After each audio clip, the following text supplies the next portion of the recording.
Audio Jungle.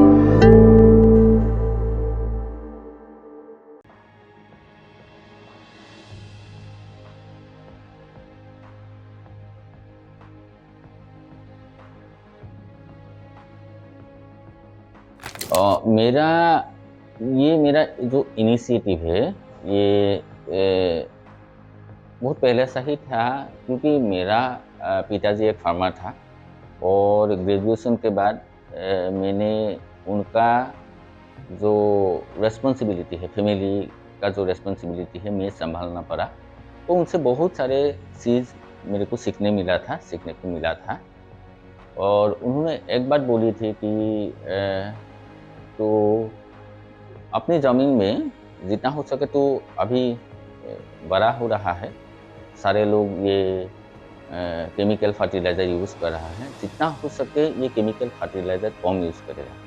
क्योंकि मिट्टी का अगर तू अच्छा चाहता है, भलाई चाहता है भविष्य में, तो ये कम यूज़ करो। और दूसरा है ये कि मैंने देखा था कि हमारा जितना राइस वैरायटी है, डाइवर्सिटी था, जितना फील्ड में जितना डाइवर्सिटी था, धीरे धीरे कम होने लगा। और पिताजी ने भी ये बोला था कि धीरे हमारा एक टाइम में हमारा गांव में मैं जब बचपन था 30-40 वैरायटी था, और ये हम खुद के बीच में एक्सचेंज किया था। लेकिन आजकल अगर ढूंढेगा तो 2-3 वैरायटी ही बसा हुआ है, और ये ज़्यादा वैरायटी नहीं है। तो ये हमारा जो अभी क्लाइमेट चेंज जो आ रहा है, हमारा प्रकृति का जो चेंज हो रहा है, ये 1-2-3 वैरायटी से हम इससे नहीं लड़ पाएगा। तो मेरा मानना ये है कि ये जितना वैरायटी हो सके हम लोगों को रखना चाहिए। और मैं बात बोलता हूँ, बस मैं स्टूडेंट का साथ भी काम करता हूँ, यंग जनरेशन का साथ भी काम करता हूँ, क्योंकि उन लोगों को ये जानना ज़रूरी है कि हमारा सीड प्रॉपर्टी के बारे में जानना ज़रूरी है। और दूसरी फार्मर के बीच में जब जाता हूँ, ये मैं एक क्वेश्चन उठाता हूँ कि हमारा जो पिताजी है, माताजी है, गुजरने के बाद उसकी स्मृति में, उसकी मेमोरी में हम लोग हर साल भगवान की कुछ रिलीजियस फंक्शन करते हैं उसकी मेमोरी में। लेकिन उन लोगों का जो मेमोरी है, हम जिंदा रखना चाहता है। लेकिन उन लोगों का जो दिया हुआ हमारे लिए महत्वपूर्ण दान, जो गिफ्ट है, जो हमारा पूर्वजों का जो स्मृति उसमें है, पिताजी का माताजी का नहीं, उसका पूर्वजों का स्मृति जिसमें है, लाइफ जो चीज़ है, इसमें क्यों हम लोग इतना इम्पोर्टेंस नहीं देता है। उन लोगों ने हमारे लिए ये सब छोड़ कर गया है कि ये passed they passed it generation to generation. और ये क्यों हम लोग ये रखना नहीं चाहता है, और ये भी रखना बहुत ज़रूरी है। और हमारा इतिहास बताता है, ये हर राइस वैरायटी हमारा इतिहास के बारे में बोलते हैं, हमारा पूर्वजों के बारे में बोलते हैं, जो लोग इसके ऊपर में ज़िंदगी बिताता था। और अभी इसमें हम कुछ इम्पोर्टेंस देना चाहिए, क्योंकि उन लोगों का स्मृति सजीव कर रहना चाहते हैं हम लोग, अगर ये रखना बहुत ज़रूरी है। तो तभी ये लोग मान लेता है कि हाँ, ये सब करना सही है। मैंने बोल देता हूँ कि मैं इतना रखता हूँ, 500 रखता हूँ, 600 जो भी रखता हूँ, ये बहुत महत्वपूर्ण नहीं है। अगर आप लोग एक भी रखता है खुद का ये प्रॉपर्टी मानकर, हमारा देश के लिए ये सेवा होगा, और हमारा पूर्वजों की भी काम आएगा। पूर्वजों की नहीं, हमारा जो ये यंग जनरेशन है, उन लोगों को भी काम आएगा। क्योंकि अगर ये क्लाइमेट जो चेंज हो रहा है, उसमें अगर हम लोग नए सीड बनाना चाहता है, तो इसका जीन ही हम लोग इस्तेमाल करना पड़ेगा।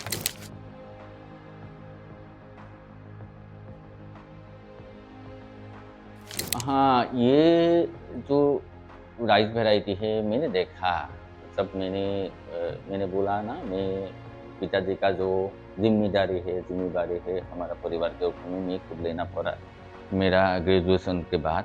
और मैंने पहले से ही हम लोग जुड़ा हुआ था, हमारा फैमिली का हर मेंबर जब बचपन से हम लोग सीखा था। हमारा जितना हम लोग जब ग्रोन अप हो रहा था, तब से जो काम हम कर सकता था, वो काम में हम लोग हमारा फैमिली को हेल्प करता था।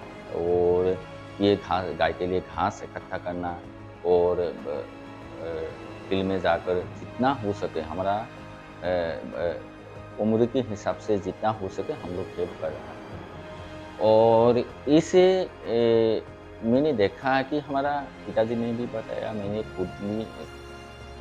खुद नज़र डाला कि हमारा खुद डाइवर्सिटी है वो ख़त्म होते जा रहा है।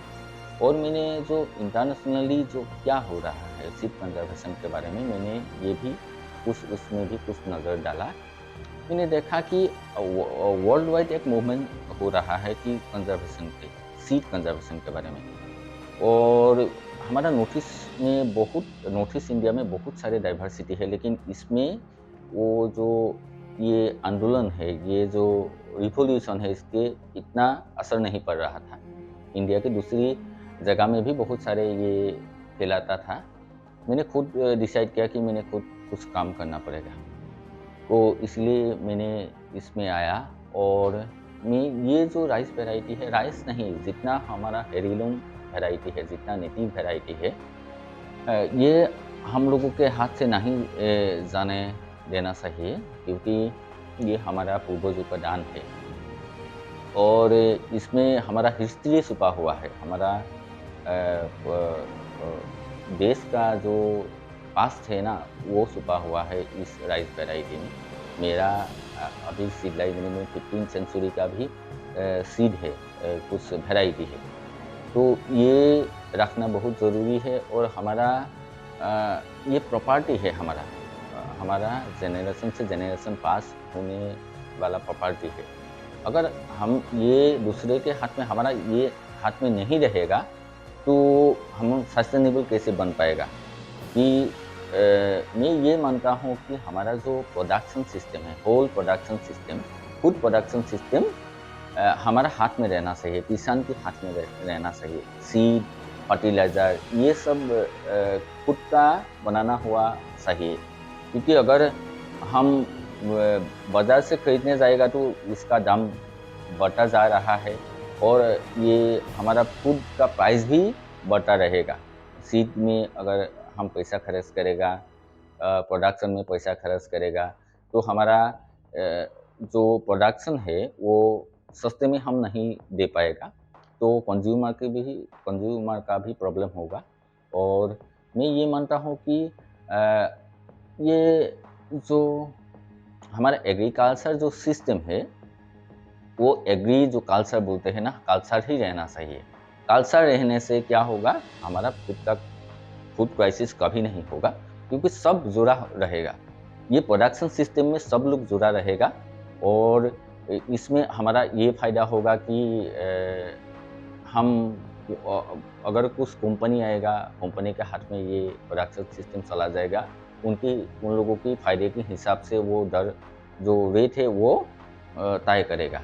लेकिन हमारा ये अगर लोगों के बीच में ये फैला जाएगा कि ये हमारा कल्चर है, प्रोडक्शन में जो भी काम करता है, हम लोग डॉक्टर बन सकते हैं, इंजीनियर बन सकते हैं, और ये पढ़ाई करने का टाइम में भी जितना हो सके कुछ टाइम प्रोडक्शन में देने से हमारा ये कल्चर बना रहेगा। और अभी जो बात चल रहा है कि क्लाइमेट चेंज की जो हो रहा है, इसमें हमारा और लोगों का हमारा बढ़ रहा है, आबादी बढ़ रहा है, तो इसमें कुछ सिक्योरिटी कैसे बन पाएगा, तो ये दिक्कत नहीं होगा कि ये कल्चर बनने से। मैं यही कहना चाहूँगा।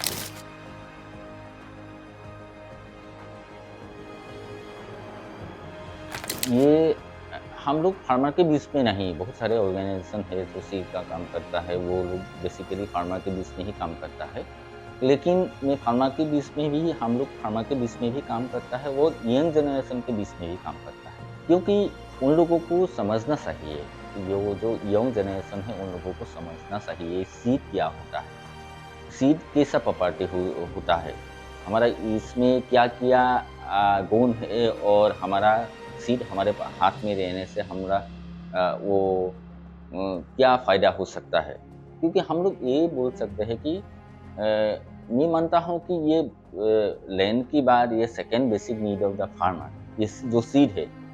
तो अगर सीड हमारा पास रहेगा, हम सस्टेनेबल रह पाएगा, हमारा अपना फ्रीडम रहेगा। अगर हमारा पास सीड नहीं रहेगा तो ये सस्टेनेबल कैसे रहेगा?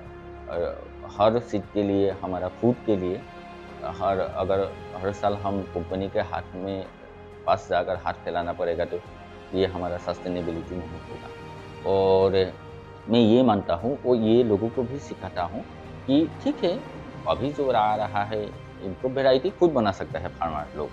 इम्प्रूव वैरायटी के बाद नहीं मैं बोलना चाहूँगा, क्योंकि ये रोज़-रोज़ आप इस्तेमाल कर सकते हैं, लेकिन जो हाइब्रिड वैरायटी है वो भी आप करिए। लेकिन ये मत करिए कि आपके पास जितना है, जितना सीड था वो सब सुर कर डायरेक्टली जितना आप खेत करता है हाइब्रिड ही करता है, क्योंकि ये करने से हमारा फ्रीडम चला जाएगा। क्योंकि अगर टाइम में सीड नहीं मिलेगा, खुद का पास सीड होने से आप प्रॉपर टाइम में लगा सकता है। तो अगर खुद का आपको सीड नहीं मिलेगा, टाइम पे सीड नहीं मिलेगा, डिले हो जाएगा और खुद का फ्रीडम भी नहीं रहेगा। हम लोग ये बोल सकते हैं कि अगर हमारा सीड नहीं रहेगा, हमारा अपना खाना भी नहीं रहेगा।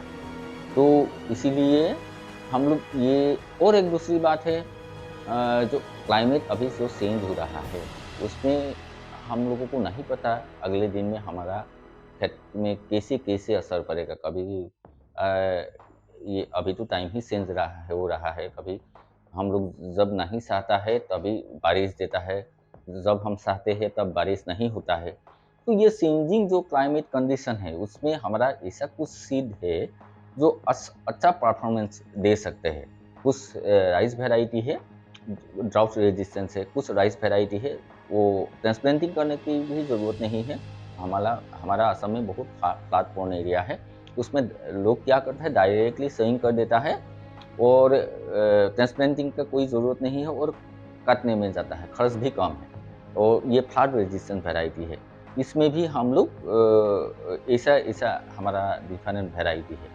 तो अगर एक ही वैरायटी होगा, अगर डिफरेंट एक इंसेक्ट आ जाएगा और ये इंसेक्ट एक ही वैरायटी होने से वो खा सकता है। लेकिन अलग-अलग जेनेटिक डाइवर्सिटी का अगर फील्ड में ये होगा, हमारा प्रोडक्शन ज़ीरो में कभी नहीं जाएगा। उसमें हम लोगों का जान बचेगा, प्रोडक्शन ज़ीरो में नहीं जाएगा। तो ये ऐसा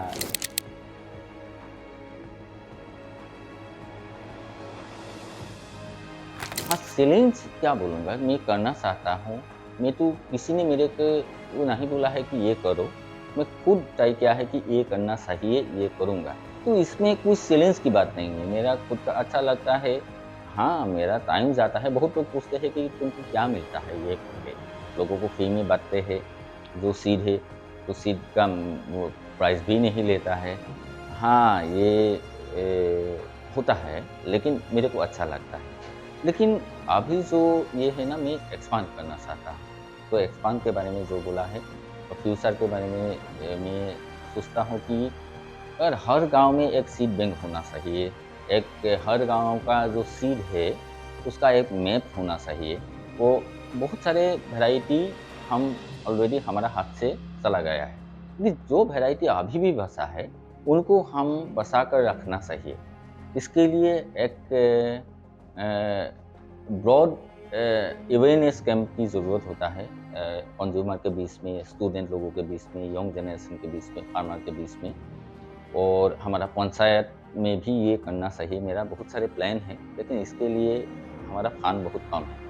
मेरा जो बचा रहता है, खेत करने के बाद, हमारा फैमिली को सपोर्ट देने के बाद जो पैसा हम मेरे को मेरा बचता है, वही से भी मैं काम चला लेता हूँ। तो इसीलिए फ़ंड का बहुत ज़रूरी होता है, लेकिन अभी तक ऐसा कुछ ऑफ़र नहीं आया है। मैं अपेक्षा में हूँ, अगर कुछ अच्छा सोचने वाला ऑर्गेनाइज़ेशन और व्यक्ति आएगा, आगे बढ़कर आएगा, तो हम लोग बहुत कुछ कर पाएगा। हमारा फार्मिंग के लिए, हमारा देश के लिए, हमारा भविष्य प्रजन्म के लिए हम लोग बहुत बहुत काम कर पाएगा। तो पैसा भी इतना ज़रूरत नहीं है, हम लोग खूब कम पैसे में हम लोग अवेयरनेस कैंप करता है और गाँव-गाँव में जाता है, जिस रात में, दिन में, सुबह में, फील्ड में कभी कर सकते हैं। और स्टूडेंट को भी मैं हम लोग सिखाता हूँ। एक स्कूल है हमारा असम में, पहला स्कूल है जो एग्रीकल्चर को एक कोर्स की तरफ से ले जा रहा है। क्लास 12 ईयर हम लोग वो जनरेशन को सिखा रहा हूँ। वो ये अच्छी बात है और दूसरी स्कूल भी आएगा। हम लोग क्योंकि पैसा नहीं है हम लोगों के पास, इसलिए और बहुत सारे स्कूल इंक्लूड करने के लिए हमारा मन है, लेकिन नहीं कर पा रहा हूँ। तो कॉलेज का भी साथ भी अच्छा रिश्ता है, लेकिन कॉलेज को भी इसके लिए स्पेशल फंड नहीं है। कुछ कॉलेज कर रहा है, हमको वो इनवाइट करता है तब करने के लिए। कुछ कॉलेज कोर्स भी खुला है, हम लोग उनको कोर्स भी दे रहा है ऑर्गेनिक फार्मिंग का। ऑर्गेनिक फार्मिंग में सीड सेविंग ये सब आ जाता है, लेकिन जितना हम लोगों को सपोर्ट चाहिए इतना सपोर्ट नहीं मिल रहा है।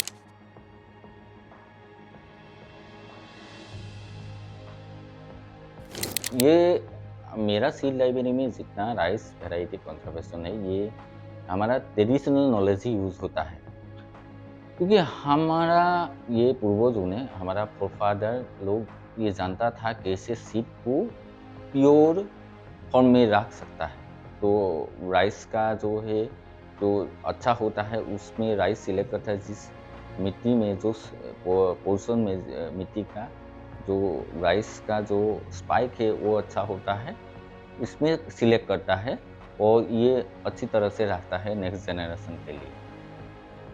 और ये मैं फॉलो करता हूँ और मैं इंटरव्यू भी करता हूँ जब सीड लेने जाता हूँ फार्मर के बीच में, और उनसे सीखता हूँ कि कैसे उन लोगों ने सीड रखा था। और मेरा खुद का भी कुछ एक्सपेरिमेंट चल रहा है कि कैसे हम लोग 1 साल नहीं 2 साल 3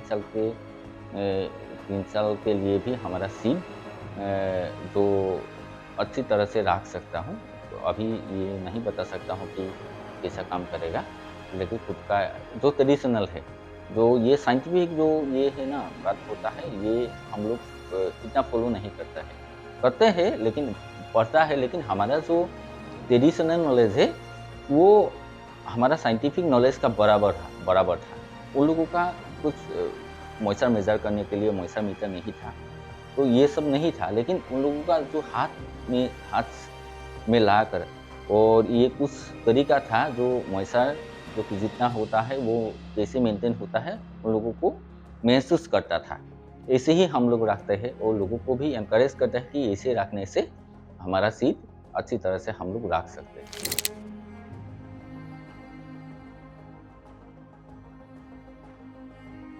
ये जो आप लोगों ने पूछा है कि हमारा लोकल फार्मर क्या होता है, मैं जो सीड करता हूँ, मेरा जो ज़मीन है, लोग और दूसरे लोगों का भी पास भी ये सेम वैरायटी होता है, लेकिन मुझसे सीड ज़्यादा मांगते हैं क्योंकि उन लोगों का मानना है कि जो महान जो सीड देगा वो अच्छा ही होगा।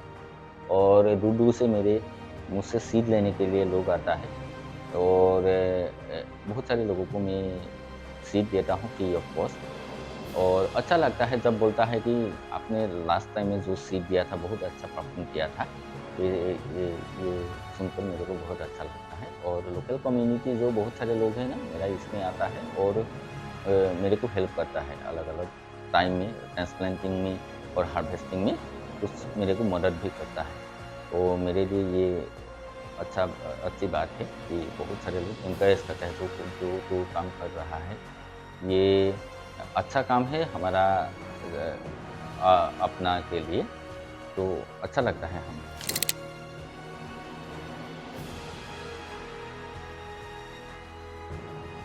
ऐसे बहुत है, मेरे को ये भी मिला था, तो प्लेंटिनो से भी अवार्ड भी मिला था। और बहुत सारे लोग ऑर्गेनाइजेशन है जो अलग-अलग ये फंक्शन होता है ना, उसमें मेरे को बहुत देता है।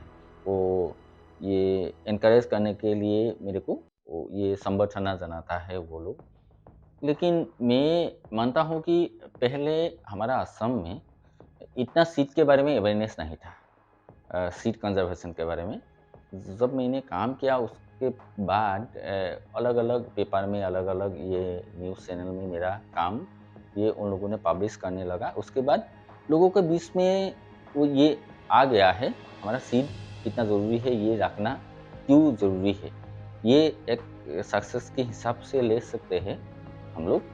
और दूसरा ये होता है हम लोग जो स्कूल चलाता है, जो आज 12 ईयर से हम लोग जो स्कूल चला रहा है, उसमें अब हमारा स्टूडेंट अभी मास्टर डिग्री ले लिया है, कुछ अ, अच्छा नौकरी में वो मुकर्रर है, वो काम कर रहा है।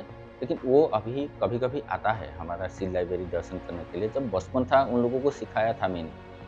और एक दूसरी बात है, जो बात हम लोगों ने उन लोगों को सिखाया था, अभी 20-20 में जो हमारा करिकुलम है, उसकी हिसाब से वो लोग अभी जो स्कूल में क्लास देने के लिए जाता है। ये हमारे लिए गर्व की बात है, जो स्टूडेंट को ये एक अलग सब्जेक्ट है। बहुत इंटरेस्टेड सब्जेक्ट भी नहीं है, क्योंकि आजकल फार्मिंग जो है ना, ये अभी भी इतना पॉपुलर नहीं हुआ है। अभी भी वो लोगों ने जो सीखा है, अभी भी कभी-कभी उन लोगों को भी यूज़ करता हूँ, उन लोगों को भी मैं चांस देता हूँ और उन लोग सिखा रहा है अभी स्कूल में। ये हमारे लिए गर्व की बात है।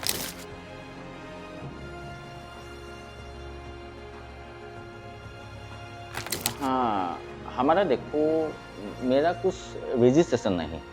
ये बहुत सारे लोग बोलते हैं कि गिव फन के लिए रजिस्ट्रेशन नहीं होता है, फन के लिए अच्छा होता है। क्योंकि मैंने ये काम इनिशिएटिव लिया इस काम का, मैंने जो खुद कर रहा था, मैंने सोचा कि ऑर्गेनाइजेशन बहुत सारे हैं, लोगों के बीच में काम करता है। उन लोगों के बीच में गया, उन लोगों को बोला कि देखो, हम आप लोगों का बहुत सारे प्रोजेक्ट चल रहा है लोगों के बीच में, ये बात रेज़ करना है लोगों के बीच में, क्योंकि ये रखना सही है। तो उन लोगों ने बोला कि हमारे पास फंड नहीं। अरे मैंने सोचा कि इसके लिए तो फंड की जो कोई ज़रूरत नहीं है। तो ये रेज़ करना है कि ये बात कितना महत्वपूर्ण है। आप खुद का प्रोजेक्ट चलते रहेगा, इसके लिए फंड का ज़रूरत नहीं है। वो कुछ निकाल कर, समय निकाल कर वो ये अवेयरनेस क्रिएट करना सही। लेकिन उन लोगों ने बोला कि फंड नहीं है। मेरे को बहुत अच्छा नहीं लगा, क्योंकि ये फंड नहीं, फंड से ही काम चलाता है। तो इसीलिए मैंने बहुत सारे ऑर्गेनाइजेशन के साथ में काम करता हूँ, वो लोग उसको यूज़ करता है, लेकिन हमारा रजिस्ट्रेशन नहीं।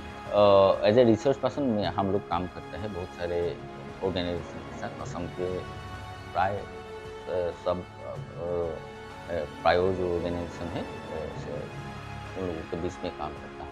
और अगर कुछ ऑर्गेनाइजेशन और व्यक्ति चाहेगा, तो हमारा जो एम्स है, ऑब्जेक्टिव्स है, वो उसके हिसाब से अगर हम लोगों को सपोर्ट देना चाहेगा, तो हम लोग रेडी है। लेकिन हम लोग खुद फंड यूज़ नहीं करना चाहेगा। अगर उन लोग बोलेगा कि देखो, इतना-इतना फंड है, आप खुद यूज़ करो, इसे आने-जाने का खर्चा और ट्रेनिंग का खर्चा, ये सब देने से हम लोगों को कुछ ही मिल जाएगा। हम लोग ये ब बहुत ब्रॉड में हम लोग फैला सकते हैं, और सीड बैंक भी हम लोग खोल सकते हैं इज़िली, इतने दिक्कत नहीं होगा। और दूसरे बात आएगा गवर्नमेंट। गवर्नमेंट अभी भी उन लोगों का कोई ऐसा प्रोजेक्ट नहीं है कि सीड कंज़र्वेशन, जो लोकल सीड कंज़र्वेशन के कुछ पर्टिकुलर प्रोजेक्ट है, ऐसा कुछ नहीं है। लेकिन उन लोग भी काम कर सकते हैं कि हमारा स्टेट लेवल में जब होता है, हॉर्टिकल्चर शो होता है, फार्मर मेला होता है, ये गाँव से ही शुरू होना चाहिए, क्योंकि गाँव, हमारा एक पंचायत में 10 वार्ड रहता है, उसमें 12, 13, 14 गाँव रहता है। वो गाँव का जो डाइवर्सिटी है, वो पहले पंचायत में डिस्प्ले होगा, उसके बीच में फार्मर के बीच में बातचीत होगा। तो उसके बाद ब्लॉक लेवल में, एक ब्लॉक में 12, अ, ब्लॉक लेवल में भी 12-13 वो हमारा पंचायत होता है, जीपी होता है। उन लोगों के बीच में बातचीत होगा ब्लॉक लेवल में, उसके बाद डिस्ट्रिक्ट लेवल में बातचीत होगा फार्मर के बीच में। क्योंकि इसमें मैं हमारा एग्रीकल्चर जो डिपार्टमेंट है, एग्रीकल्चर जो साइंटिस्ट है, उन लोगों का बात थोड़ा कम होना चाहिए, क्योंकि वो लोग फैसिलिटेट करेगा। वो फार्मर के बीच में छुपा हुआ जो नॉलेज है, वो उनका जो टेक्निक है, प्रोडक्शन टेक्निक है, उनका जो पास जो सीड है, जो इसके बारे में खुद के फार्मर के एक-दूसरे के साथ बात होना चाहिए, और शेयर होना चाहिए नॉलेज, और सीड भी शेयर होना चाहिए। गवर्नमेंट ये काम ईज़िली कर सकता है, इसमें कोई ज़्यादा फंड की ज़रूरत नहीं होगा, इसके मन चाहिए, क्योंकि हमारा पंचायत में कॉन्टीजेंसी फंड होता है, ब्लॉक लेवल में भी कॉन्टीजेंसी फंड होता है, और हमारा अभी जो है, जो बायोडाइवर्सिटी कंजर्वेशन के बारे में हम लोग बहुत अवेयर है अभी, लेकिन सीड बायोडाइवर्सिटी जो एग्रो इकोलॉजी, एग्रो बायोडाइवर्सिटी, ये जो लेग्स है, ये जो विंग्स है, हमारा प्रकृति का जो ये महत्वपूर्ण विंग्स है, वो उसके ऊपर में हम इतना ज़्यादा अभी तक काम नहीं किया है। वो इसमें काम करने की बहुत है, अभी बहुत सारे काम करने का समय आ गया है और मैं गवर्नमेंट को ये सब गवर्नमेंट कर सकता है कि लोगों के बीच में जाकर ये सब कंजर्वेशन कितना ज़रूरी है, और हमारा सीड में बनाकर अभी इंटरनेट के जो आ गया, अलग अलग लोकेशन में ये हम लोग जीपीएस भी कर सकते हैं, क्योंकि कहाँ पे कौन सा सीड वेराइटी अभी भी है। और गांव में ये एक मीटिंग बैठाकर उन लोगों को ये एनकरेज करना कि ये आप रख रहा है तो ये रखना बहुत ज़रूरी है, क्योंकि हमारा ये कंजर्वेशन दोनों तरीके से हमारा अन्नपूर्णा सीड लाइब्रेरी की तरफ से दोनों तरफ से हो रहा है कि एक इन सिटू और एक्स सिटू। तो हमारा गवर्नमेंट का इन सिटू एक्स सिटू है, लेकिन हमारा जो फार्मर के बीच में जो रहने वाला जो ये सिस्टम है, ये भी करना चाहिए। कुछ सीड लाकर कहीं पे रख कर ये कंजर्वेशन नहीं होता, क्योंकि अगर फार्मर की फील्ड में ये सब रहेगा तो अलग अलग क्लाइमेटिक कंडीशन में वो एडजस्ट होने लगेगा और ये भविष्य में ये काम आएगा। क्योंकि एक सीड अगर कोई एक तरीके में साइंटिफिक तरीके से बहुत साल रखकर और 3-4 साल बाद वो लाकर अगर रोपेगा तो ये मैं ये अच्छा नहीं मानता हूँ, क्योंकि फार्मर के बीच में हर रोज़ लगाना चाहिए, तभी तो ये इम्प्रूव होगा, अच्छा होगा।